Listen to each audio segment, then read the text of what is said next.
We need a separate podcast called Something to Fix. Nobody's a normal person. There is no hack. I think the hack is to accept that that's who you are, Evan. I'm gonna say, can you measure my resting physiological arousal? And they're gonna know what that means. Your brain. I feel like there should be underwear that teaches me how to be a better human. For now, Tess is my underwear. She's gonna tell me how to be a better human. I'm dreaming, oh, I believe in this dream I've been dreaming, oh, I'm dreaming, oh, I believe in this dream I've been dreaming, oh. Howdy. Wow, How are you? Look at that. All sunshine and rainbows and Australia in the house. Look at that. Australia is in the house. How are you? Happy Saturday morning to me. Happy Friday evening to you. You're very chipper for Saturday morning. Yeah, well, it's not 7 a.m.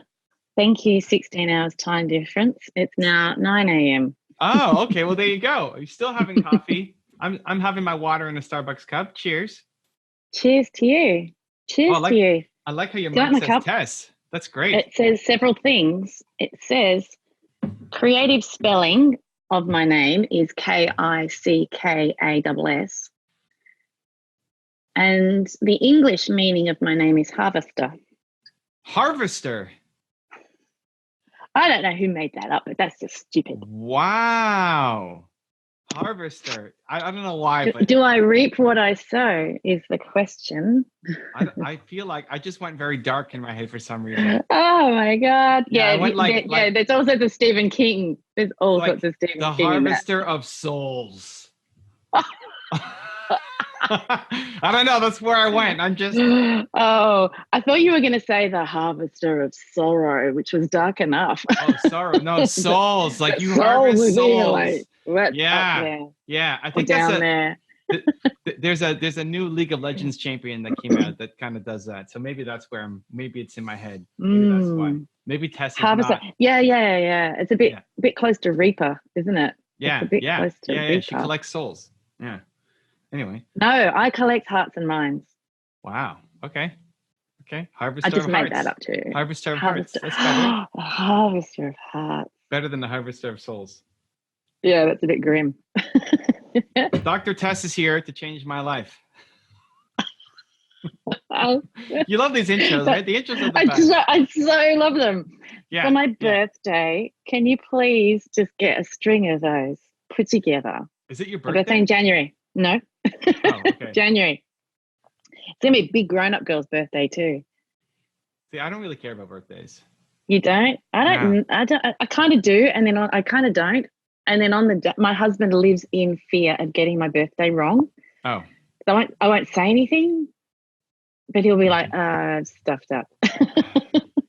So I don't think I care about birthdays, and then I obviously do. Right. I think we all do, really. Evan, why don't Really? you care about birthdays? I don't You even care know. about Nina's birthday. Kind of. Oh, Listen, neither of us remembered how many years we've been together. I think it's great. Because we're yeah, but that's not the celebrating. same as a birthday. Well, whatever. I never remember how old I am. When people ask me how old am I have to think back to what year is it and then how old I am. I've gotten it wrong. Yeah, I've gotten it wrong. I Really told people wrong. I was 38 when I was 37. Like, oh, wait, I just gained a Yeah. year. I'm actually now 39. I'm going to be 40 next year. It's like, doesn't. We're 10 years apart. Okay. You're older. I'm joking. I don't know. I don't think. You're more grown up, that's for sure. I'm more grown up. Okay. You And may be. I'm way more immature. Well, totally. We know that. I've just been listening to you and Mark. I spoke with Mark Drager yesterday for our podcast. And so for some reason I thought it would be fun to listen to you and him this morning. Okay. Because our episode that we recorded last time hasn't come out yet. So I didn't have any homework to do. So therefore I was listening to that and now I can't remember. Oh yes, you mentioned that I said you were 13. Yeah. That's why I mentioned that. Yeah. Yeah. So how is it going? Your revisited teendom. How are you finding that?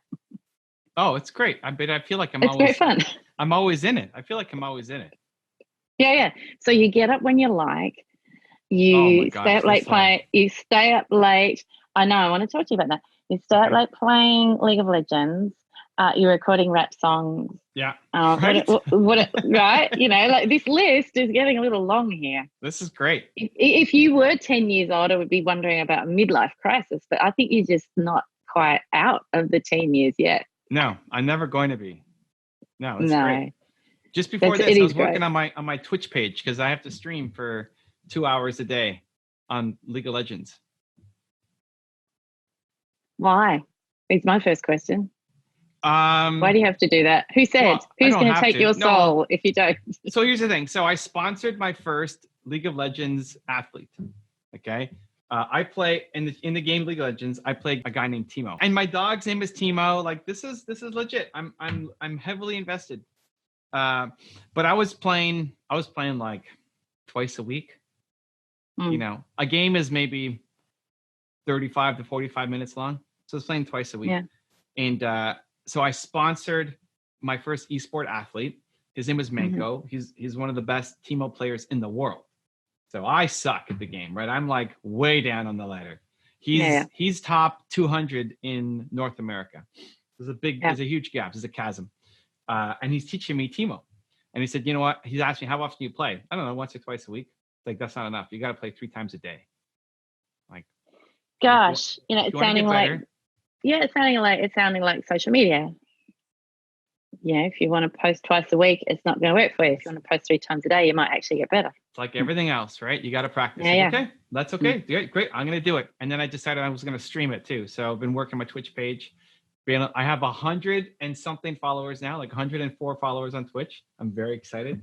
I love starting over so much. It's so great. I did my first live stream and one person nobody showed up my first one, and like one person showed up my second one, and we're slowly building. I got like 7 on the last one or 15. I don't know. This is so good. It's so much fun. This is so good. This is so good. I love this. You know, the whole starting from scratch thing. You know, I love that people just assume that because you've got a following that everything you do, or everything, not you personally, but you know, everything you touch turns to gold. And it's not true. You're always starting from scratch. If you're starting something new, you're always at the beginning. I mean, it's going to turn to gold. Well, yes. Of course. But I'm not even telling people about it. Not like, ting. Oh, yeah, not overnight. No, but that's the best part. No. I mean, I could easily, you got to earn it. Boost it. I could just post everywhere, hey, follow me on Twitch. And, you know, I do a little bit, but yeah, it's fun. It's super fun. I love it. Anyway, so so he said, if I want to get better team, I need to play 3 games a day. So most days I've been able to do that, unless it's been, you know, some evening party or something chaos that happened. But most days I'm able to do it. So I stick to my sleep routine.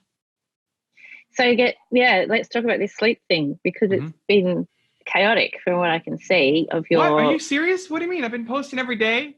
Just one challenge. It's not chaotic. Yeah. That's chaotic. No, you're posting. No, you're posting every day. That's not chaotic. Okay. The sleep is still a bit unsettled from what. Oh, come on! What? There's no way. I have like the best sleep of all time here. What? I mean, okay. Last week was crazy with my rap and all that stuff. Oh, maybe I'm still thinking about that. Okay. Well, that was crazy. I mean, but you're through that now. You're through that now. Yeah. So that song was. I played a song. It kept me up. Lyrics were coming to my head, and I decided I had to write a rap song. And I got out of bed at 3:30, and I wrote my rap, and I sung it, and I filmed it, and we released it the next day. So that was crazy. Yeah. And then the next night, I still had the song in my head. So I went to bed on time, but I didn't sleep well. I didn't get up though. But every other day, I'm in bed 10:30 to 11, and then I wake up at like if the sun hasn't come up, I don't get up. I hate this, but it's become the new challenge. Yeah, everybody's pushing like beat the sun up. I'm like, no, I gotta stay in bed until the sun comes up. You're so stubborn. What? I'm following your advice. This is like I need to get. I didn't tell you to lie in bed and be cranky.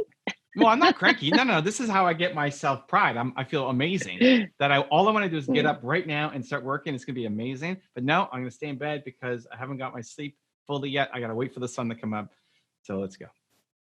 Yeah, I'm getting 8.5 to 9 hours. Do you feel like? Yeah, this is good though. Yeah, and do you feel like it's making a difference? Are you noticing any change, any benefit? I'm not as tired, but I'm not that I was tired, and it's not that much more than I was getting, right? I was still getting 8 hours a night anyway. I just was unhappy that I was sleeping 8 hours.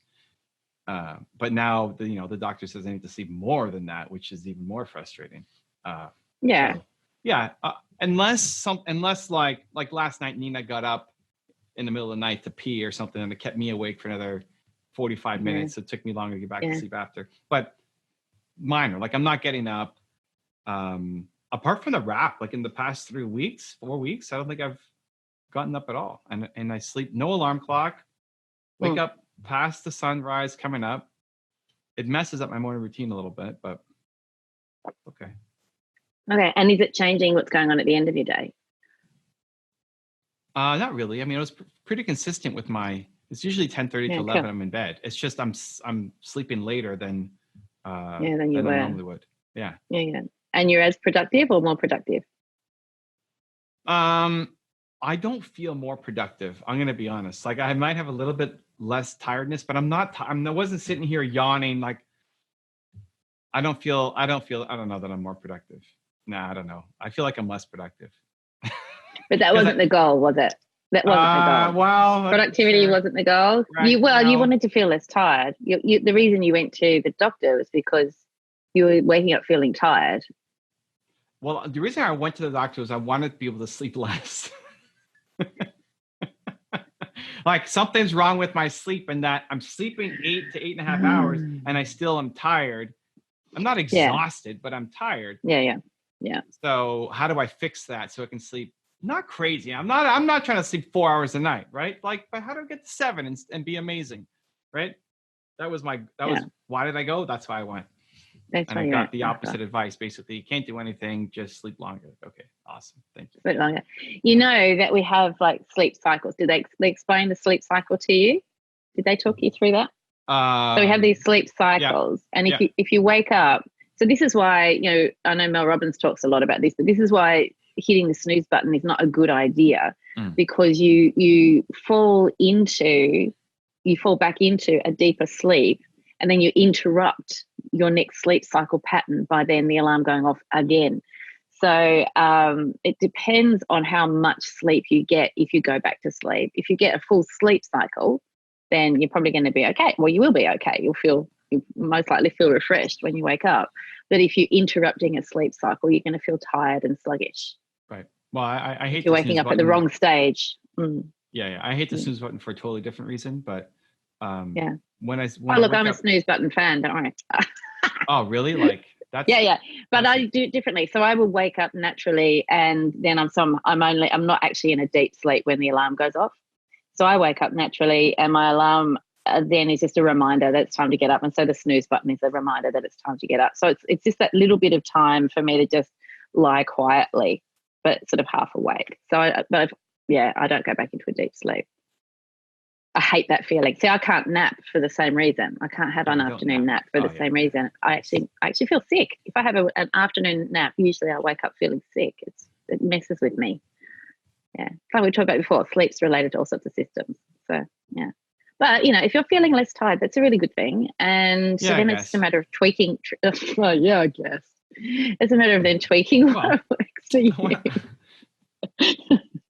I want 7. I still believe it's out there, right? I mean, I'm still going to do what I'm doing. I just want to wake up naturally after 7 and be fully energized and ready to go. Why not just sleep as much as you sleep and be more efficient in your day? I feel like I'm fairly efficient in my day. I agree with that. I think people who hack into their sleep and say, I need to wake up an hour early. Like you're telling me the 16 hours that you're awake, you're actually super productive, and that 17 is going to make you a magical unicorn. The magic hour, yeah. It's not going to happen. Yeah. But I'm pretty productive during the day. I'm pretty productive. Could it be more? 100%, for sure. I mean, everybody can. Yeah. But I still would love to get, I think if I can get 7 hours and be fully ready to go, I'm open. Like maybe I need to go full vegan. Maybe I need to, stop drinking water. No more water. That's the solution. Dr. Tess told me. Maybe I need to. Don't you dare say that. Oh my gosh. Even my 8-year-old will tell me, Mum, you can survive without food for however long, but you can only survive without water for X number of days, whatever it is. I believe that there is a better hack. Like either it's nutrition or something. Who would you consult? Who would you consult for nutrition advice? I don't know. Right now, I'm kind of just giving up on it and just moving on. So you would consult a dietitian. The correct answer is dietitian. No, dietitians. I mean, whatever. I'm not going to slam. Well, that's like saying you should consult. Like there's a chasm. There's a chasm between Dr. Tess and every other psychologist, right? A chasm. Okay, I'm not allowed to agree with you on that. And now my dog is knocking at the door. Let me answer the door to my dog. Chasm. Giant it's not chasm. a chasm. It's not a chasm. No. It's not a chasm? What is it? It's a level playing field is what it is. Wow. Okay. But we're all different. Well, hold on. Dr. Tess posted on her Instagram about how she's a psychologist of the year in Australia. No, finalist. Finalist. It's just a level playing field. No, so it's the same thing with a lot of. I think that's the same in every industry. But I think there is people can call themselves something. It doesn't mean that you're world class at it. So yeah, this is true though. This is true. So I was talking about this with somebody recently about how people name their businesses, and if you're not careful, you set yourself up to disappoint your market before you've even started. So if you want to call yourself the Business Coaching Center for Excellence, then you better damn well be excellent. Otherwise, because people are expecting you to be the best because your business is called something that infers authority and excellence because it's in the name of your business, right? Yeah. Now, if that's a great motivator for you to be excellent, then awesome. Go be excellent and be that center of excellence. But if you just think it's a clever marketing ploy and then you're going to coast along on your coattails and not be excellent, then you're screwed before you even start. Business wisdom from Dr. Tess. Yeah. Now that's a different playing field. I'm not on a level playing field there. Chasm. There's a chasm. Okay. Well, you know what? I'm going to write it down. That's where the chasm is. I'm going to write it down. What are you writing down? I'm writing down. Well, no. I already know there's a chasm. I don't need to remind myself of that. I'm still getting over you calling me a soothsayer to entrepreneurs globally. Did I say that? That was what you said last time. No, that was what you said when I interrupted you and Mark's podcast. Your and Mark's podcast. Oh, okay, great. That was hilarious. Awesome. Hey, I'm getting that on a T-shirt. So I want that on a T-shirt for my birthday. Are you making a list of birthday presents for me, by the way? Because I want that on a T-shirt. Better than Harvester of Souls. Yeah. That's for sure. Okay. Yeah. Soothsayer to entrepreneurs globally. #Harvester of Souls. I think the diet-sleep connection is something worth examining. Okay, so we know there's a gut. We know there's a gut-brain connection, which means we know that there's a gut-mood connection, and there's a growing amount of research around all of that relationship between the gut and mood and mental health and so on. So what we're less, I think we still exist in a world where we compartmentalize everything. And we say, oh, well, it's just sleep, or it's just this, or it's just that. I still have clients who will come to me in my psychology practice referred by their doctor for assistance with depression after having their baby. And then they'll say to me, oh, can I just also talk about this thing that's bugging me at work? It's like, yeah, of course. You're not you're a jigsaw puzzle in a metaphorical way, but not in a literal way. Like, you're not this piece of you that I can look at in isolation and then this piece of you that I can look at in isolation. It all goes together. What's going on with your relationship? How are you eating? How are you sleeping? How are you talking to yourself? All these bundles of bits about an individual person, they all feed into each other and impact how we function on a global level. There's actually in a diagnostic framework, there's an underutilized element. I think psychiatrists are more conscious in their use of this element of diagnostics than a lot of the rest of us are. But there is part of one of the fifth element, I think it is the fifth element of the old diagnostic scale. It's changed a bit. Was global assessment of functioning. Like, how is this person actually functioning overall? Are they screwed? Are they actually doing okay despite what's going on for them in their lives? So, this is that whole relative thing. You could be suffering the most extreme trauma but actually doing okay, versus someone who's had some work stress but really not functioning at all. Like that's just been the last straw that broke their camel's back. Right. How did we get onto that? I don't know. But Listen, thanks for Dr. pushing Tess that goes button. down. She goes down rabbit holes. I like it. I went down that rabbit hole. So here's the thing, like it's sleep. So, I mean, I don't eat past 8 o'clock. Everything I eat is, healthy, mostly home cooked, except for Saturdays. But during the week, it's, keto, healthy, mostly organic, home cooked by Nina. Yeah. My room is set to cold. I have a chili pad. I sleep on the acupressure mat before going to, like, all the stuff, right? So like, I don't want somebody to say, oh, just like, yeah, I know the basics. I want the one who's like on the cutting edge, like the chasm. You're way out here. Who's that? So it's whatever. I can find. You're not going to be happy. You're not going to be happy until you're going to bed with electrodes sticking out your brain with a little switch that you can press the off button, and then you'll sleep. And then someone else presses the on button at 7 hours exactly, and then you're right for the day. Yeah, I mean, but my mind's not racing at night. I mean, the rap exception, yes, get up and do it. But the evening routine with like stopping eating at 8 and watching a show with my wife at 9 and taking the dogs out for 10 and coming back up and winding down, and all the lights are off and like little red lights around the condo. So there's no blue lights in our face and all that stuff. So I go to bed and I'm not thinking, oh my God. You have red lights? Oh yeah. You have red lights? Yeah. Even this is you weird. Really have. Red light filter on my screen. So like sun is. And you're calling me the harvester of souls? Yeah. It's actually pretty scary. Like I was just imagining that. Yeah. So I mean, red light filter on the computer, on the phone. Like I don't know if you can see that, but it looks pretty red. Can you see it? Yeah. Kind of. Yeah. So once the sun goes down, this is weird because I have these bright white lights on me just for filming this. But then there's in every room there's a little thing that goes into the wall. It's just a plug with a light on it that auto detects when the lights are off, and then it beams red. So if you walk around at night, you'll just see red light everywhere. You're in some crazy, yeah. I'm doing meanwhile, on the streets of Toronto, people are pointing and going, "Is that some kind of bordello up there?" Just Evan Carmichael's apartment. It's Evan Carmichael. Yeah, exactly. Don't worry, he's legit. He's a weird duck. Yeah. All that stuff helps, but I'm not lying in bed like, oh my God, I got to do this, right? Usually I'll email myself, and that'll be if an idea comes, email myself because I'll forget it, and then I'm good. Yep. The rap, it just kept coming back. Okay, whatever.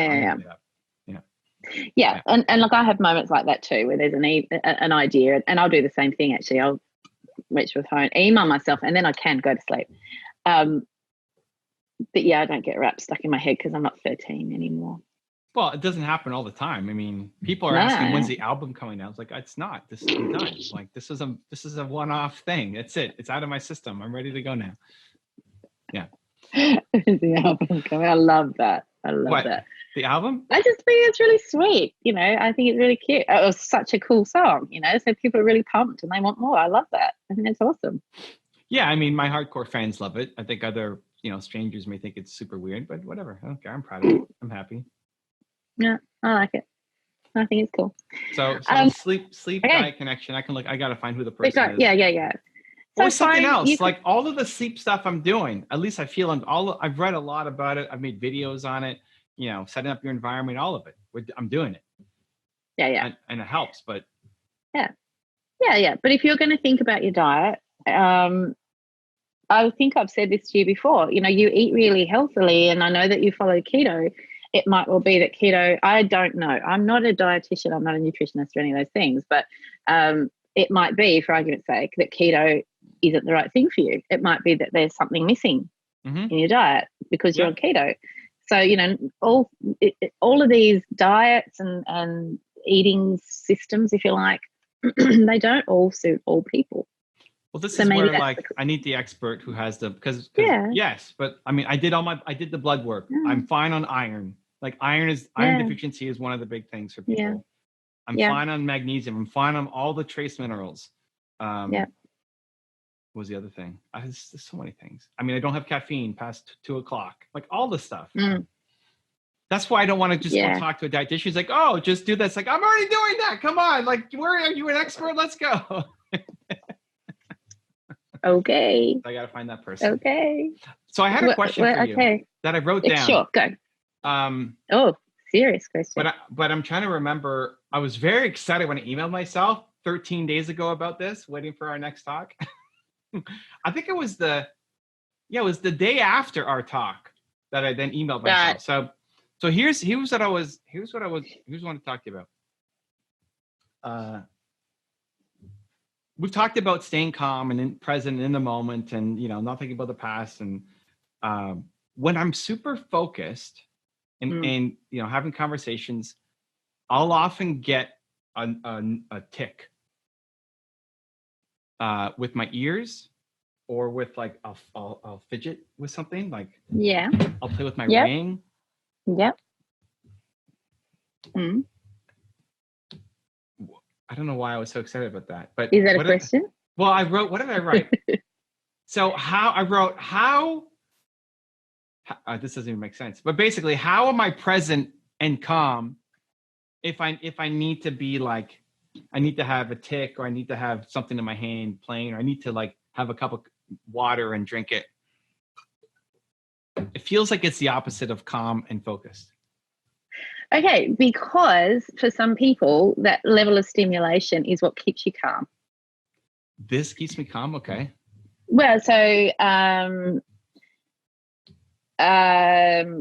keeping your body, and I'm sort of treading a little bit more on territory, a little bit outside my expertise right now.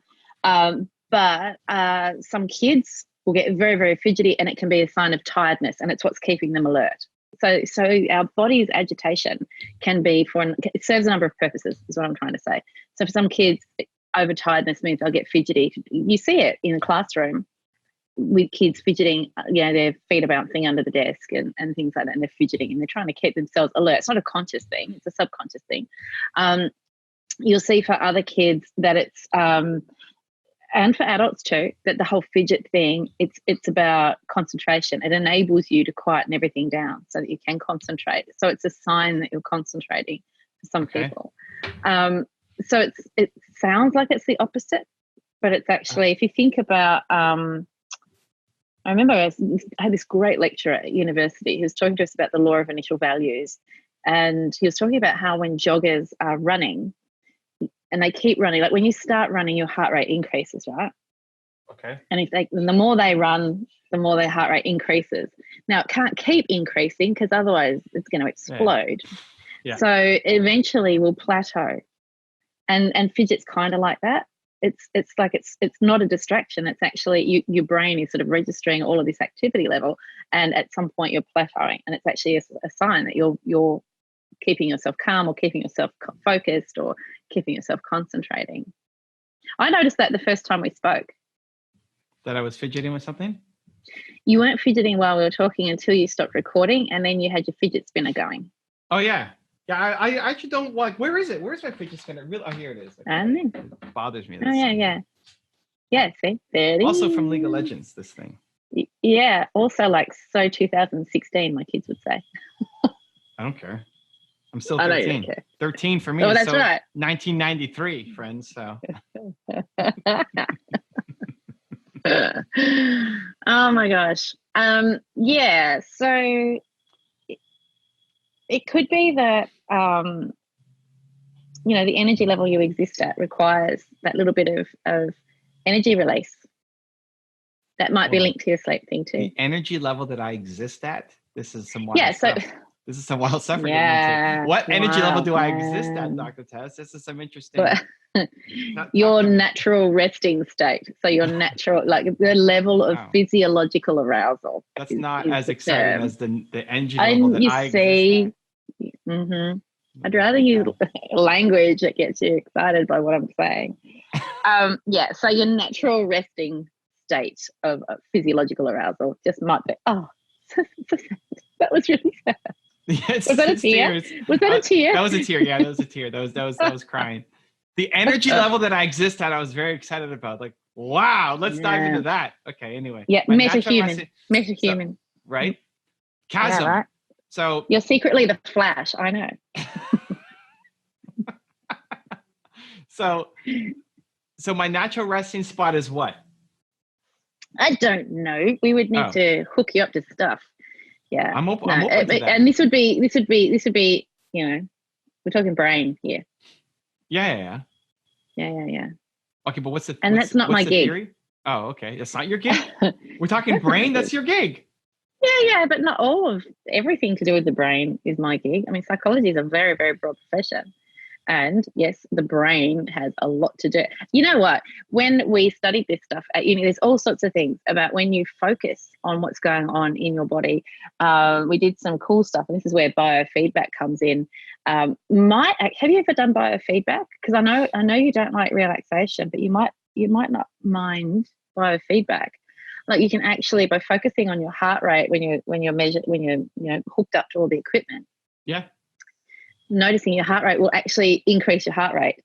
And so it's a natural response to being able to see what your heart's doing, and it actually makes it go faster. But then you can actually concentrate on skills to bring the heart rate down, and you can watch it happening. So biofeedback is actually, you know, getting the biological feedback of what's going on while you're doing these things. Okay. So it's actually pretty cool. So you can find a biofeedback practitioner or a practitioner who utilizes biofeedback in their practice, and use some skills to actually notice your heart rate coming down. With your resting physiological arousal level, that's it's not something I can just say, oh yeah, you're a this. It's not like a personality test on the internet. I'm a what? You're a a this what? Or a that. A what? This or a that. A this or a that. Oh, or this or that. Okay, like what are you saying? Okay. I'm okay, wait, what does that English. mean though? I'm a this? No, I'm saying I can't just say you're this or that. You can't just say you're this. Oh, why? That's what I want. Yeah. It's not like a personality test on the internet. It's not like, oh, right, you're a Capricorn. Right. That's not how it works. It's not how it works. It's very much more a there are other professionals who do a lot of work in this area too. Like occupational therapists do a lot of work, focusing on this sort of stuff, and they would look at observational information, so things that they can observe in what you do and give you some strategies around, okay, so awesome, and input into what does that mean? What does all that fidgeting mean? What does that mean in relation to your sleep? What does that mean in the relationship to how you wake up? All that sort of stuff. There's a bunch of people, professionals. So growing up, I used to have crazy fidgets, like uncontrollable. Yeah. And almost OCD, like I had to do it like 4 times or 20 times or whatever, right? Mm-hmm. Blinking, I had to blink, like if I blinked, then I had to blink 4 times, not just once, or I had to not step on the line or whatever.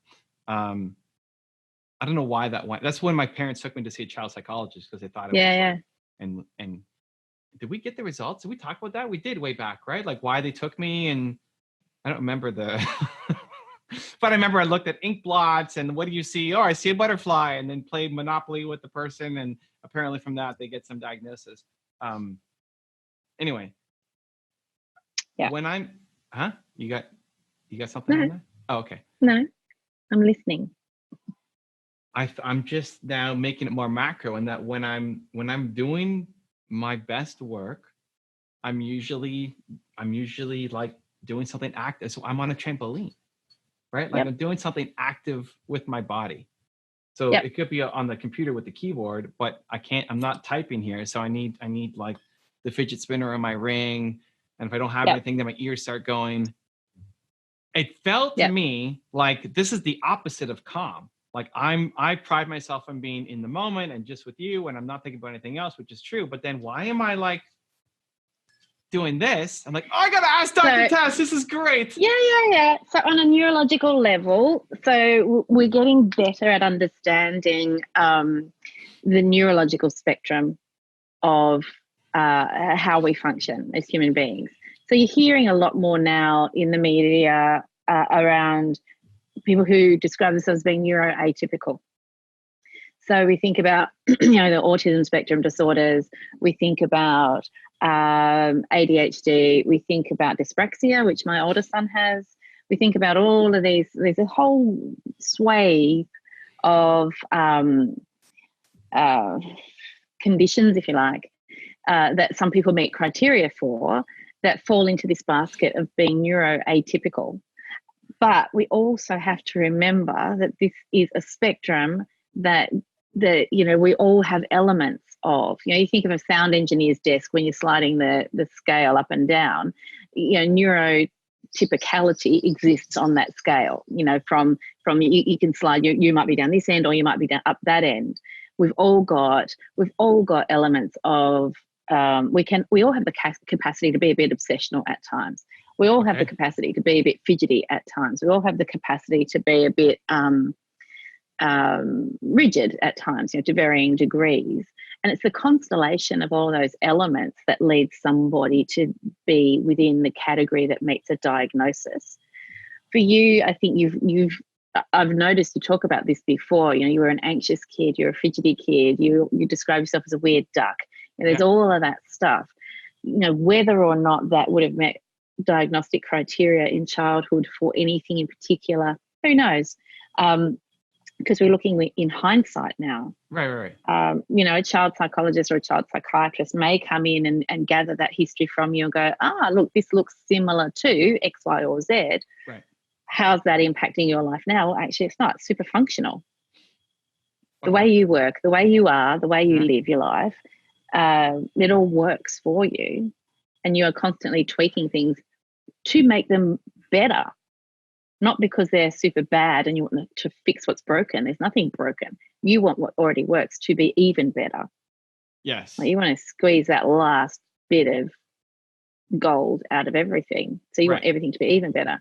So the fact that you require that physical motion, that's a neurological thing. There's a neurological reason for that. Doesn't mean there's anything wrong with your brain.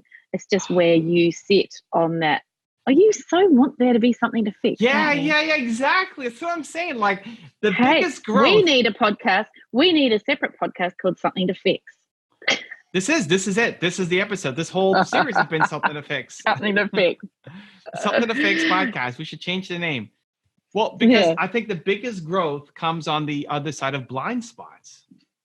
Well, yeah. I want people to point out if you really wanted to talk to somebody about all of that, what's your handwriting? An occupational therapist would look at a whole range of things, like what's your handwriting like?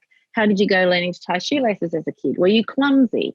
So many elements to that neurotypicality scale, like where you sit on that spectrum.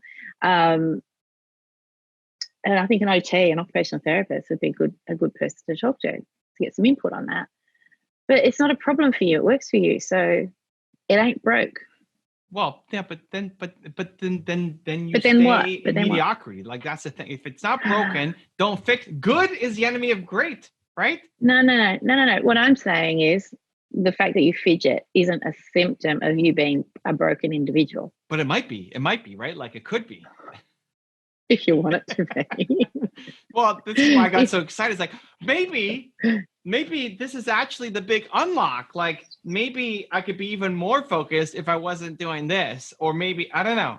Anyways, and it sounds like I'm barking up. I think it's linked to why you don't like it. Like it's linked to why you don't like meditation. Ooh, okay. Yeah. Let's go. Because I think these things are related. I think they're related. For some people, active relaxation strategies induce anxiety. So it's the right thing for the right person. But I can do meditation. I can sit down for half an hour. You don't love it. What? Didn't you tell me you don't love it? Or it doesn't work for you? You told me it doesn't work for you. This came to me after years of trying it out. I didn't understand why it wasn't working for me. It was explained to me. And listen, a bunch of and I've meditated with Sadhguru and the best of the best. A number of experts said the problem with you is that I'm always meditating, and part of me believes that, but I don't want to believe that because then you don't get better, right? Then there's no other unlock. But somebody explained to me, I forget who. Sorry, I can't give credit. There's one meditation that's about mindfulness and being present and staying focused and not being distracted by the birds and the whatever, right? Yes. That's what I'm doing all the time. That's easy to get to. So I can sit and meditate for an hour and it's fine, but it just feels like an hour went by. I could chew a cookie and not swallow it for an hour and it turns into gum. I could do that. That's super easy. the mindfulness part of it doesn't resonate with me because I'm just naturally, I don't know if it's naturally or just I've trained it. I'm super focused. Yeah. The other part of meditation that I haven't accessed is the other realm of consciousness where you sit down for an hour, but it feels like meditation. Well, there's forms of it. There's forms Yeah. of it. It's like, it's a different state of consciousness. You're changing your state where you sit down for an hour and it feels like 5 minutes. I've never done that. I can sit for an hour, but it feels like an hour. Yeah. You were born in the wrong decade. So, I mean, so this is the now, like when people say that they can do that, it's like, ooh, let's teach me, show me how to do that. Yeah. I want to learn how to do that. I've never felt it. I believe it's possible. I believe people do it. So the mindfulness and being present. Yeah, but it's not that people and it's not that people do it and you're doing it wrong. It's that some people are naturally inclined to it. So some people, my hand is in the air here firmly. Some people are really easily hypnotized. Okay. You want to see something funny, get someone to talk, someone who knows what they're doing, to talk to me and be secretly embedding hypnotic suggestions, and I'm gone. That's it. Over Red Rover. I need to learn these techniques. And then you would pass out, or could I make you talk like a chicken? No, it's worse than that. So I was at a workshop on hypnosis once with a bunch of psychologists. We were working together in a prison. So this is when I worked in a prison setting, and we all went off to this workshop around hypnosis. We were interested in hypnosis. And one of the presenters, there were 3 presenters, one of them was a dentist, and he was talking about how he would use hypnosis to assist with pain management and bleeding control. Like the research around hypnosis and bleeding is really interesting. Sorry, don't pass out. I know you get queasy. Yeah, don't pass out. Yeah, right. Nina won't be happy. Yeah. Right here with me. Yeah. You catch him, Nina. So he's talking about this really, really interesting research. And then he starts to go off on this slight tangent. And he's talking, and the research that he was talking about was so interesting that we're all fully engaged, right, in what he's saying. We're right there.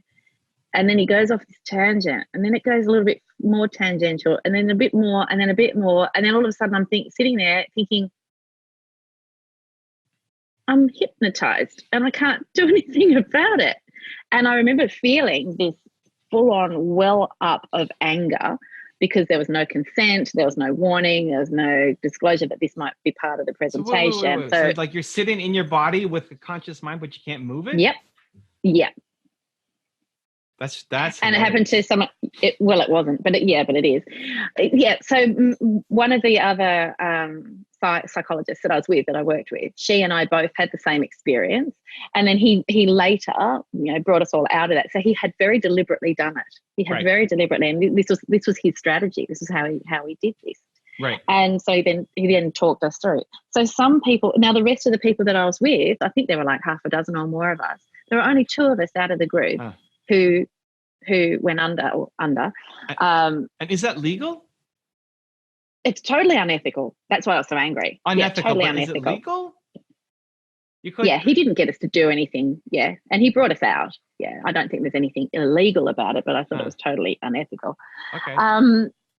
Okay, but so some people are more naturally inclined than others. I get it. So staying focused is naturally easier for me. Yes. But the other one focus is harder. Is easy for you. Yeah. So getting transcendental in any form, I'd be interested. I know you did see a hypnotist, didn't you? You did that on the channel, and I haven't seen that video. How did that go? Like, were you easily hypnotized, or did you just talk to her about hypnosis? No. So we talked about it, and then she did it to me. So I mean, it's over the internet. Her internet went down at some point too, and so not ideal circumstances. Something. No, I didn't. I felt like if I still wanted to get up, I could get up. I just felt really relaxed. I was conscious the whole time of what I was thinking about. I felt really relaxed. Yeah. But if I wanted to move my arm, I feel like I could move my arm. Yeah. So hypnosis is really, really just very deep relaxation. That's what it is. And and so some people are more susceptible to that than others. So in the 80s, in the 80s, I was very much into anything alternative, crystals and all that stuff. And anyway, I used to go and see this past life regression person who would take you back. And had some wild experiences of, being taken back. But really what they were doing was hypnosis. And really what they were doing at the end of the day was deep relaxation. And because I'm super, super vulnerable to hypnosis and to deep relaxation, it was a wild experience. It was fantastic. I had very, very vivid stories that I was telling them about these past existences. Who knows what that actually was? I love telling this story over a dinner party and a glass of wine. But it's at the end of the day, it's deep relaxation. Other people, it would have not had any impact on, right? Because they aren't as susceptible to that. Okay. So that's what I'm talking about when I'm talking about the level that you naturally function at. That physiological arousal level. We've all got a natural resting state. What did you say before though that I love so much? I can't remember now. Oh, it was so good. The natural state of being or something. No, it's way better than that. Anyway, okay. Yeah, but I did call you the Flash. So, okay, yeah, so it's different for everybody. But so even if it's really hard for me to access compared to normal people, and being present is super easy compared to normal people. So just because it's hard doesn't mean it's not possible, right? So I love the way you were comparing yourself to normal people. Right. So you're not because you're not a normal person? Well, the average, right? Nobody's a normal person, but exactly. That's right. I was just curious to know where that. Yeah, that's cool. Okay, so compared to the average, okay, so yeah, it's harder for me, but it doesn't mean that it's not possible. So So I'm very open to that. I'm very open to finding that person, and we've tried many times, but I'm not stopping. I'm very open to finding out how to do that and how to access it, because I'm very curious about it. But how do you tie that? This whole meditation conversation started around like this is connected to. So what's the well, connection? it might be. It's okay. So where I was going with that was some people find relaxation strategy, so actively engaging in relaxation will induce anxiety. So some people need to be at a higher arousal level. Some people need to be in control. And so for some people, it's a feeling of loss of control if they're too relaxed. For some people, it's a feeling of relaxation is more akin to boredom, and boredom is a stressor. So feeling relaxed feels too much like boredom, and so therefore it becomes very stressful. So there's a number of reasons why relaxation won't work for certain people. And so your natural state of arousal, physiological arousal, is that you need that constant stimulation. You're stimulation seeking, not in a risk way, but in an alertness kind of a way. That's your way of relaxing, to put it in loose terms. Okay. You can kind of think of it like I'm trying to think of it like an electrical, oh gosh, if my husband was here, he'd have this awesome analogy for me to use, because he's an electrical engineer. But it's a bit like a surge protection kind of thing, where you have, no, I'm not even going to go there. It's going to be a bad example. It's the best. So but what's the hack? Like always have something around me? Discharge. There is no hack. I think the hack is to accept that that's who you are, Evan. Well, no, that's good. No, this is great. Like that's who I awesome. Uncovering and how this is the whole thing. How do I be more of who I am and discover more of who I am so that I can live that even more? Yeah, that's great. So it's the hack to be more Evan. That's what I'm looking for. The hack is to be more Evan. So to accept that, I also want to pick up on the whole mindfulness thing. So mindfulness is not meditation. Mindfulness is not meditation. So when somebody says that you're constantly in a state of mindfulness, what they're really meaning is that you're very, very present in the present moment. You're very, you're not being dragged off mentally to something in the future that hasn't happened yet, or something in the past that you're stuck in. You're very present focused. Now, active mindfulness is actually drilling right into, at a sensory perception level, where you are right this minute in time, like what your elbow feels like resting on the bench, and, what your jacket feels like on the back of your neck, on a sensory level, what you can hear, all 5 senses. So that's like a mindfulness technique to drill into the present moment. And they're really useful strategies for people who struggle with being in the present moment. But you are mostly in the present. I mean, that's why Mark and I joke so much about your memory, because you're so present focused. Yeah. That when something, you talk about this openly, when something is done and dusted, it's gone. You don't store it in the same way that other people hang on to things. You've moved on. I lost my phone 5 times to yesterday. 5 times. Yeah, I didn't know where it was. 5 times. I'm proud of it. Like, it's the best. Because I'm so present, like what I'm doing right now, that I don't remember what I did with my phone. Yeah. It bothers me now a lot. Yeah. Just can't believe this guy. Yeah. But I'm with you, Nina. Tess says she's with you. Yeah, it can be a little annoying at times. But yeah. Wow, a lot of no. Come on, Nina. Yeah. Come on. Yeah. I'm very. My husband is the same. Yeah. Like my husband leaves for the office, and I count down how many seconds it's going to be before he comes back in the front door because he's lost something or forgotten something. Every day. I love him to bits, but that is So present focus, but a lot of people. So I don't care about getting caught into definitions of things. A lot of people who do meditations are focused on just mindfulness and presence, and they call that meditation. Whether we want to call that meditation or not, whatever, I don't care. But a lot of people who practice meditation, that's what they're doing. It's just mindfulness and being present. Yeah. So I've never stuck to a meditation routine because I've never felt the benefits of it. No. The sitting for an hour, and that doesn't surprise me about you. But I want to with the at least experience the I've only been sitting for 5 minutes. This is wild.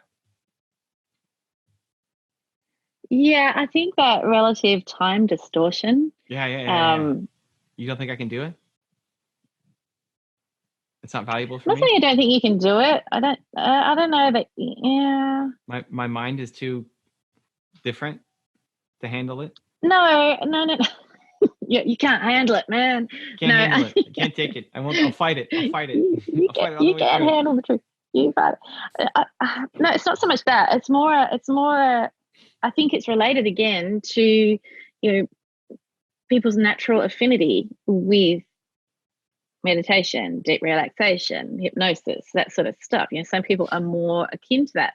I think back to when I was, seeing those people for those inverted commas past life regressions, i.e. hypnosis / deep relaxation, I'd be with them for an hour and it actually felt like I'd been with them for a year because of the story that we were uncovering under deep hypnosis. So, so relative to time distortion, that's just an altered state of perception, if you like. Time is relative. We can get a whole, metaphysical about that. Whether or not you're capable of doing that, sure, you do it all the time. How often do you lose track of time because you're so engrossed in something?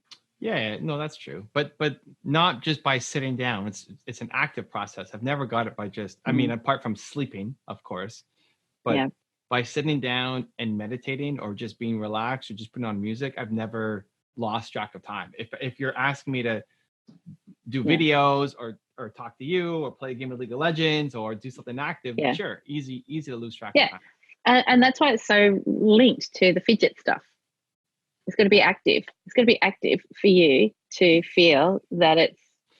So I'm constantly meditating. That's your zone. That's your zone. Because I'm always active and doing something, so then I'm constantly meditating. Wow. That's keeping you conscious. Some people study better with music on. Some people need total silence. Ooh, so that's good. Like there's all sorts of different elements to how we function on a, I guess it's a neurological level. And I feel compelled to apologize to my neuropsychology colleagues because I may well be, paraphrasing atrociously, but, let's roll with it.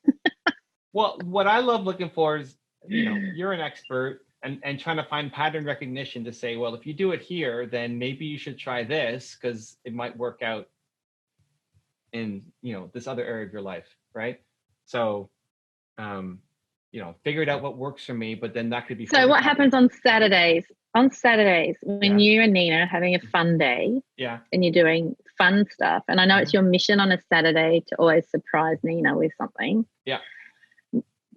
Do you fidget much on a Saturday? Like, are you still fidgeting with things on a Saturday? Does time drag, or does it go super fast on a Saturday? Do Saturdays feel like they never last long enough, or do they seem like really long days? I mean, what is Saturday? Because it's different to your working day. What does Saturday feel like? Well, so no day feels like a really long day.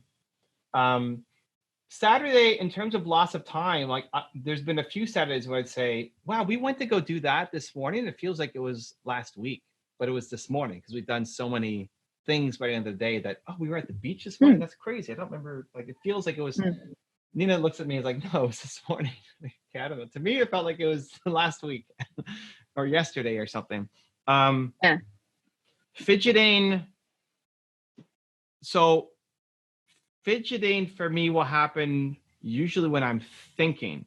And so that's often when I'm with somebody else or just trying to find an answer to something myself. So if we're out, we're doing the thing. So I'm usually not like in deep thought over, it's more like, what are we going to do next? And make sure we're enjoying this thing and, filming for Instagram or whatever. I'm not really in deep thinking mode. In the planning of the Saturday, I might. So if I'm thinking, should we do that or do this? I'll be researching it, and then I might like, which one do we do? Yeah. I'll think about it. Yeah. And in thinking mode, I hate music. But every other time, I love music. If I'm in deep thought, I need silence and I need like something that helps me, or pacing or something. But all other times, I love music. Yeah. And I don't fidget. So Saturday is very rarely like deep thinking. You don't fidget when you've got music playing? Is that what you're saying? When there's music, you don't fidget? No. When I'm just in active working mode, I usually don't fidget. It's when I'm in deeper thinking mode. So conversations like this, because you're making me think. Well, it's just also how I'm accessing. I think it just hits a different part of your brain, and like, I don't know, I'm just making stuff up. No, that's true. When I'm actively, like, I could be working, like when I do League of Legends, I'm using my brain. I can get lost in it, but it's not deep thinking like, oh my God, what am I going to do? When I'm doing Photoshop work, again, same thing. I know I need to do, and I'm playing around with the tools, but it's not deep thinking. If I'm thinking strategy, or I'm having a conversation, or I'm trying to help somebody, or I'm getting ready for a presentation, that's more deep thinking work. And then I can't have music on, and I need like, I'll often just be like this, trying to think, what am I gonna? How do I solve this problem? Yeah. So getting back to that the spectrum idea of where these things sit. Where do people fall on the spectrum of this sort of thing? Most people would do something like what you're describing while they're thinking, fidgeting with something. Like that's not an unusual thing. And that's pretty common. But I do think that overall you function better when you feel like you're being stimulated, like that naturally higher resting state of arousal is probably, it might still be within the ballpark of the normal range, but I think you're probably at that upper end there in terms of your resting state of arousal. How do I use that? How do I like take that in knowledge about myself and apply it to crush everything in life?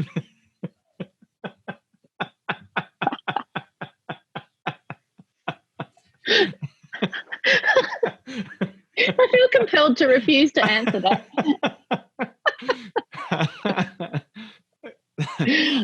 Over to you. I don't know. I don't know that. I think it's more about, like I said before, I think it really is about embracing that, because you function at this higher arousal level throughout the day, maybe, rocket science here, maybe that's why you need more sleep at night.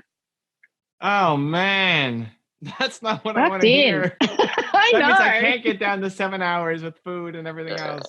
Well, it just might, it might tip the balance the wrong way. If you're cutting your sleep and you're so physiologically active throughout the day. Yeah. you're then burning the candle at both ends. Well, more mentally active again. I mean, I'm standing up and bouncing, but it's not a physically active job. But Physiologically, I said. Oh, not physically, okay. physiologically. Okay. Yeah, okay. So using my mind too much. I wonder if It's not about using your mind too much. No, it's not about using your mind too much. Okay. It's like it's a car analogy. You know, your car's natural idle. Think about the noise that a car makes when it's idling. You know, it's going to sound really different if it's a 1967 Mustang. Okay, but if it's not me using my mind, what is it? I'm not physically It's your brain. active. Is it your mind? Is it your brain? Or is it your head? Are you going back to your 80s acid trips or whatever? No, there was no drugs involved. Are you taking me to a former life with crystals right now, Tess? Where am I I'm super active with my brain, right? So thinking about the car analogy. Okay. There's a difference between having your foot on the accelerator, right, and the car's not moving. Okay. And your foot off the accelerator and the car's on, but your foot's not on the accelerator. Okay. When you're actively using your mind, that's you with your foot on the accelerator. Your resting idle is what level of hum is going on when you haven't even got your foot on the accelerator. Got it. So you're awake.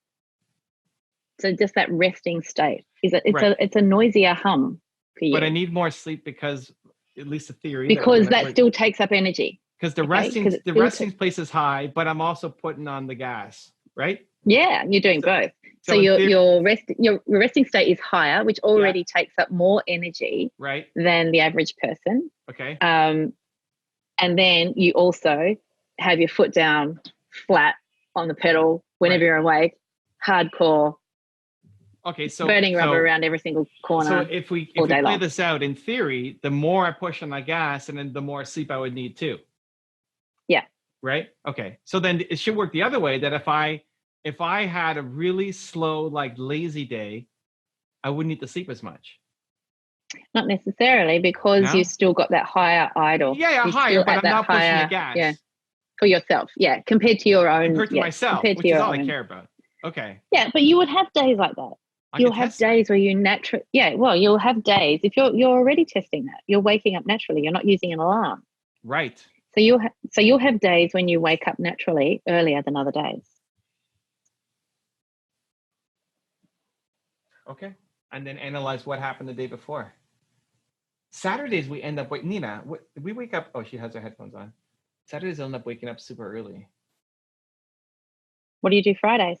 You go out for dinner, don't you? Friday is my CEO day, though. Friday is like intense thinking day. That doesn't make sense. Maybe I'm just too excited. You go to bed earlier?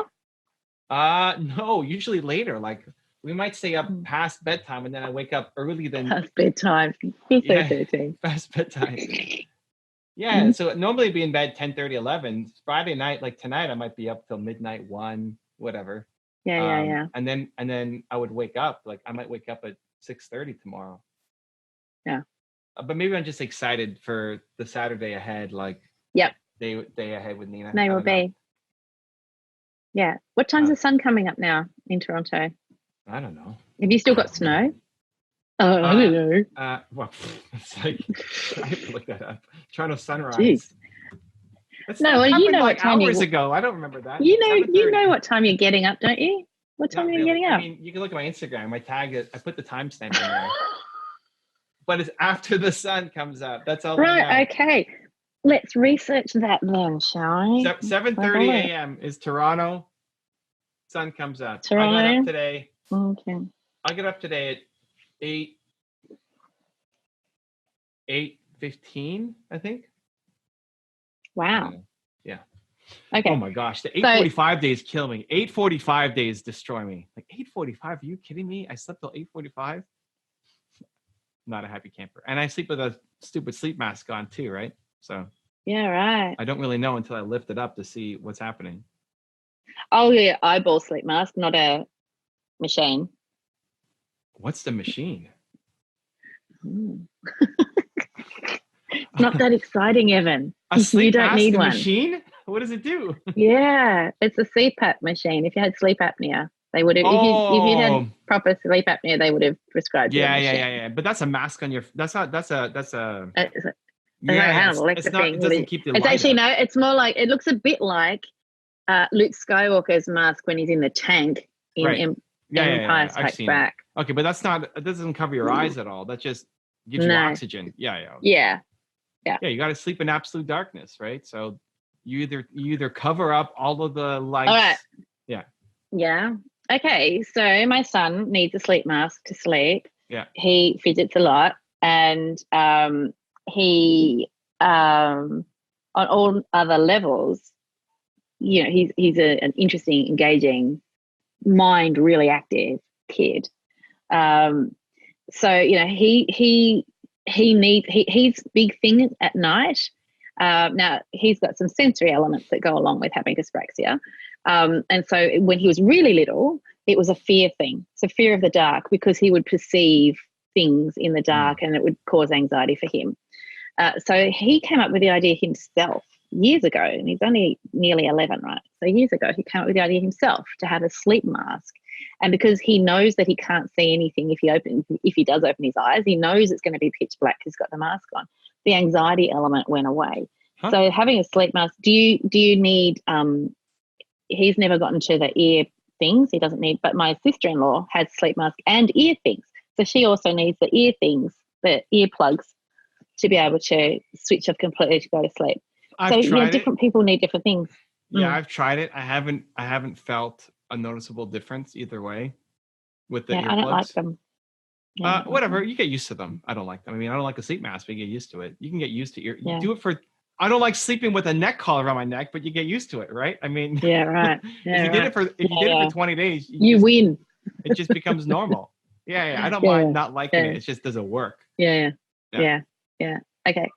So, you know, I think with the fact that you're waking naturally at the moment, and you're waking when you're waking, and you're okay with that, as much as you don't like it when you feel like you've slept in, right. I think it's a wise thing to be doing, because you operate at such a high idle, you operate at such a high physiological level. Idle? Yeah, like a car. It's the car analogy. Oh, idle, LLE. Okay, got it. Yeah. Yes, I'm with you. Yeah. You know, How can I test if I operated on a high idle? Is that the biomechanic thing? Is that my biofeedback thing? No. It's more neurological. It's a neuroelectrical thing. So how would I know? Like, is there brain is mostly electrical. Yeah, so I have to hook up something to my brain? Yeah. Really? Like, can we look how excited you are. Yeah, of course I'm excited. This is great. This is actionable. I could go and hook something up to my brain, and they'll tell me what my idle rate is. No, it's not quite that simple. Yeah. But you could talk to a God, who would help you with this? I don't even know who you would go to. Somebody who represents like who has an EEG. It would be my former research supervisor would have happily hooked you up to something and measured your electrical activity in your brain and compared it against the average person. Oh my gosh, that would be amazing. Yeah, right. If that's the reason why I need to sleep more, I'm very happy with that. Can't you just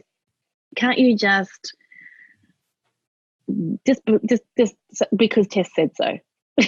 Be what? Just apply the because Tess said so philosophy. Oh, just because? No, I like to know that this is the thing. This is why. Facts. Yeah. Well, I'm a bit stumped in terms of where you should go to get your brain waves measured. There are probably clinics somewhere in Canada, in Toronto. I don't know. I don't know where you would go as a private individual. EEG. EEG? Yeah. That's it? Yeah. And I want to. If you really wanted to go hardcore and spend a stupid amount of money for no real reason. Well, you're setting us up beautifully. You could go get an MRI. I had two MRIs. Functional MRI. Yeah, what was the MRI for? When I broke my neck, I had 2 MRIs in the US. On what? I don't know, on my neck, I guess. I don't know. Yeah, that's not going to help you. Or you do in this MRIs on different question. parts. See, I don't know anything about science. Okay. I need an ER. What? Okay, hold on. Option one is EEG to measure my. Oh no, not an EEG. No, not an EEG. What do you mean? You said EEG. Yeah, I know I did. Okay. You're gonna get it to me. You're gonna tell me what it is later. Well, I'll put EEG, but in brackets, not really. Okay, great. Yeah, I'm just having I'm having a brain. That's okay. fart. Well, you can get it to me. You'll figure it out. Like it'll come. Yeah, I'll figure it out. But yeah, the researcher I used to work with was doing ERP, and I can't even remember now what it stood for because I just excised that of my brain and left it over there till it rotted. And I want them to. So we'll figure out the name of this machine. Or a functional MRI, which is an fMRI, F for Fred MRI. That's the more advanced option, right? Yeah. fMRI. So an fMRI is looking at what your brain's doing while you're doing stuff. Oh. So you don't go in the machine. I went in the machine. You want to go in the machine? No, I went in the machine, but you can't go in the machine and do stuff, right? Like it can't be working. I don't know. I've never seen a functional MRI, so I don't know what it looks like. I just know that that's what it is. I have the Muse. You know the Muse thing? The Muse device that goes over your head? And Yeah. Can that teach me anything? I don't know. I know they exist. I've never looked into those. Well, that's another calm thing where it's like I have heard people rave about them, but I don't know your mind of about thoughts, and if a thought comes, thunderstorms will appear, and if there's nothing, your mind is quiet, it's rainbows and like birds chirping and stuff. Okay, but I want to measure my idle brain state. What am I? Resting physiological state.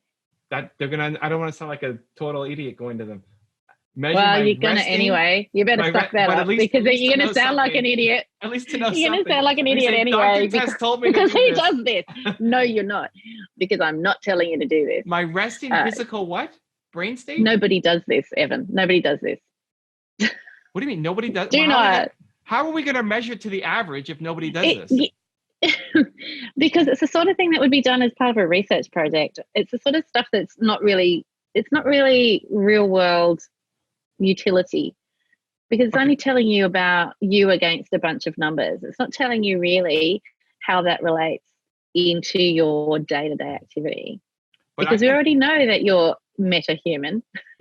No, but I have a deficiency in acromantia, a slight deficiency in acromantia. I don't know if you know what that is. I don't remember even what that is, but I have a deficiency, which is in your gut. It's part of your gut. I did the gut test, and acromantia is one of the gut bacteria.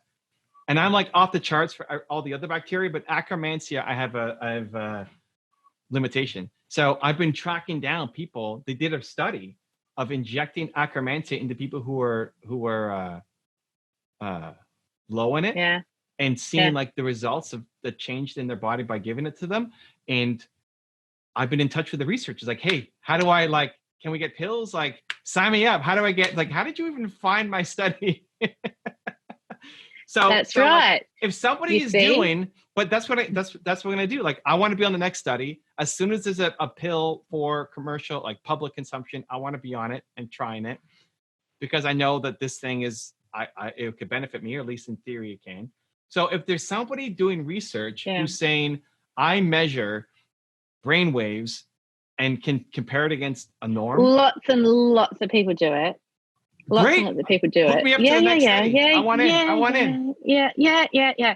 But it's Listen, scientists love this because nobody from the public cares about their research. 0 people care about their research.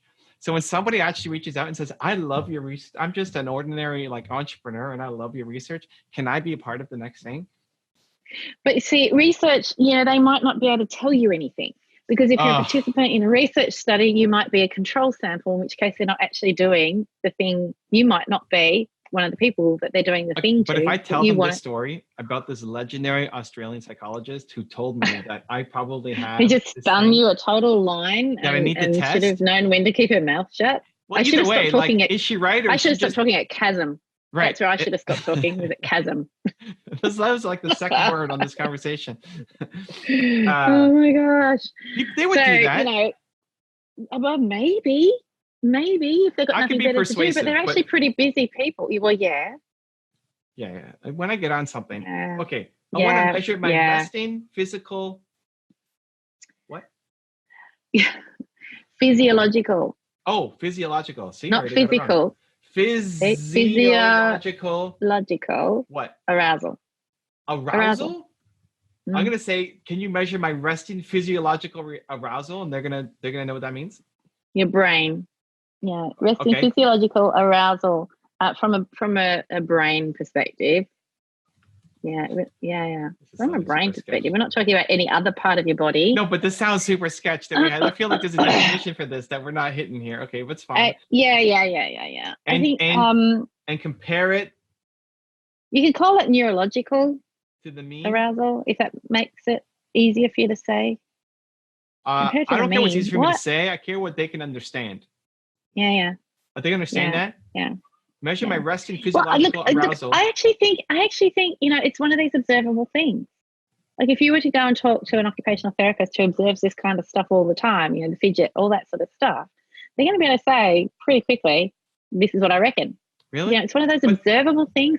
Yeah, this is what I mean. Going and getting your brainwaves tested. Yes, you can do that. But it's electric. But it's like you could... yeah, but But would that tell me it's something? a little bit. Not really. Like if I'm working, so if my brainwaves are firing on something, so if I'm working on like active stuff versus talking to you, and I'm seeing like different brainwaves, and I got to fidget, what do I do with that? Go with that. If you're feeling like you need to expend some energy, then expend the energy. Like if you need to go for a run, or if you need to fidget, or if you need to jump on your trampoline, do the thing. If that's what you're drawn to do. If you're feeling like you need to dispel some energy, do it. It's that simple. It's just embracing that that's who you are, and that it's not a sign of something wrong with you. It's not a sign of you not concentrating. It's a sign of what you need to do in order to concentrate. I feel like this is a wearable. There's an entrepreneur friend of mine in California who's making a wearable underwear that measures. This sounds hilarious, but this guy's a like multimillionaire. He's wearable. It's a wearable device that you put on in your underwear, and it measures all sorts of stuff about you. And his first market, what? You bet it does. Yeah. Listen, this is serious scientific research here, and his first market is addiction. So he's trying to figure out what are the physiological indicators that a craving is going to come for whatever, cocaine or whatever, right? And to try to catch the signs as they're building up before the craving hits, and then you go and do the thing. Yeah. By wearing his underwear, right? I'm all about that stuff. I feel like there should be underwear that teaches me how to be a better human. For now, Tess is my underwear. She's going to tell me how to be a better human. But I need it like 24/7. I don't know if I'm going to get past that. I don't know that I can get past that. Chasm is where we should have stopped. There's your testimonial. You've got it. You got it down. You can put that on your social media. My underwear. New bio. On my website. I am Evan Carmichael's underwear. Hashtag Tess is my underwear. Oh my God, Father. What? But to be able to catch even things, the dog's upset. Come on, Miles. It's okay. I'm not really his underwear. The dog is very happy. The dog just wants extra love. Well, you to be able to catch things. Oh, that's a cute dog. To catch things before they happen or as they're about to happen, and then give you. Yeah, but you could teach people to do that. Well, great. So how do we use this? Do they need underwear? To do that? Well, it's another way. Like maybe some people don't learn as quickly. I don't know. I mean, whatever. Forget the underwear. They would learn if there was an electrical charge in the underwear. You're getting the urge to use the substance, and the underwear zaps you. That's going to teach you pretty quick. Well, I don't know. Is that like the ultimate outcome? Like, what are coping? Like, maybe it becomes like if you know that this happens. Like, if stress causes you to want to, you're an alcoholic, and stress causes you to want to drink. If it feels your stress rising, maybe your sponsor gets a notification on their phone and gives you a call, right? Yeah. Or, yeah, I don't know. Like I'm not touching the underwear. The Flash has all of his biometrics built into his suit.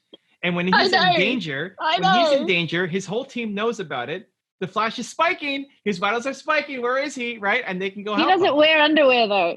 I don't know. I don't know, but I don't know how you know about that, but we'll leave that for another. I think he said somewhere. I think he said so somewhere. So how do we use that? He told me. If you could train yourself, how do we use my knowledge of resting rates and fidgeting while I'm doing knowledge work to train me? It's not so much about changing anything. It's an awareness factor. So if you understand that this is how your brain operates, this is not a sign, because you were raising it to me as a sign of you not concentrating, and you felt frustrated that you weren't concentrating because you were fidgeting. And you probably got given that message as a kid a lot from teachers and whatnot. Stop fidgeting and concentrate. But in actual fact, fidgeting for you has been a sign that you are trying harder to concentrate, that you are working harder. That's how your brain functions. This is my hypothesis, right? This is how your brain functions. And for you, fidgeting is a sign that you are ramping up the focus. You're actually ramping up the focus. So accepting that's it, just keep doing what you're doing, and stop judging it as a sign of weakness or a failing or a sign. I was excited. Like, this is going to be a hack. I wasn't like, oh my God, I suck for doing this. Like, wait, you and your hacks. Yeah. Oh, the hacks I'm all about the hacks. That's it. The hacks are where it's at. There's no hack. That's all you do is give people hacks. The hack is acceptance. I do not. Really? Acceptance is a hack. I think acceptance is a hack. Well, that's what I just said. Oh, okay. That is the hack. Yeah. Oh, okay, great. Yeah. So there you go. All right. Well, very great. So what's my homework? Where are we going with all this? No special underwear required. So where we're going with that, I think it's simply, allowing yourself to do the waking up when you're waking up thing, continuing with that, because it seems to be, okay, it's allowed you to be a little less tired in the morning, which is a good start to your day, better start to your day. Okay. And then stop criticizing yourself if you are about the fidgets. It's actually just part of who you are, and that's okay. Just embrace that. Yeah. I'm not criticizing myself. Yeah. So just keep doing what I'm doing. Just keep sleep. That's my homework. Just keep sleeping. Keep on trucking. Keep on sleeping without an alarm clock. That's my homework. Okay. Yeah. I'll do it. Yeah. What's in the middle of winter in Toronto? Like, how long does it take? Like, in your deepest parts of winter, when does the sun come up? Like, super late, or you don't know? I have no idea. You've never bothered to focus on that before. Nope. Okay. We will see what comes then. Yeah, I guess it's later and later, right? It keeps going. Yeah, that's how it works. So I have to keep waking up later. Yeah. That's been my thing. It's like if the sun's not up, I stay in bed. So I might have to change that as it gets later and later and later. Well, how late is it going to be? It's not going to be that late. I don't know. What's the shortest day of the year? I think it's December. I don't know. Something. Google that. Okay. Toronto. Shortest day of the year, Toronto. Shortest day of the year, Toronto is December 21st. Oh, we're nearly there then. Huh? Sunrise is the shortest day. Sunrise, December 21st, 7:48. Okay, that's not that bad. I'm yeah, you can live with that. 7:48. Stop complaining. Yeah. Oh, wow. Complaining leads to happiness. Depending on how long you sit in it. Yeah, exactly. You got to do something. Yeah. Complaining with action leads to happiness. This happiness comes from growth, not just staying where you are. Yeah, exactly. All right. I'll do it. All right. Thank you for the love, Dr. Tess. Yeah, Happy I think Saturday. The title today needs no special underwear required. Wow. Well, we covered a big chasm today of topics. Yes, we leapt across the chasm. And ended up in underwear. Wow. Okay. Underwear. Oh, that's awesome. Pretty special. Yeah. Appreciate the love. Yeah. Have a great weekend. Always. We'll you talk too. Soon. Thanks, Tess. Love to Nina. Love to Nina. Nina, love from Tess. She says bye. Bye. If you want to see the last episode with Dr. Tess, where she kicked my butt as usual, check out the video right there next to me. I think you'll enjoy it. Continue to believe, and I'll see you there.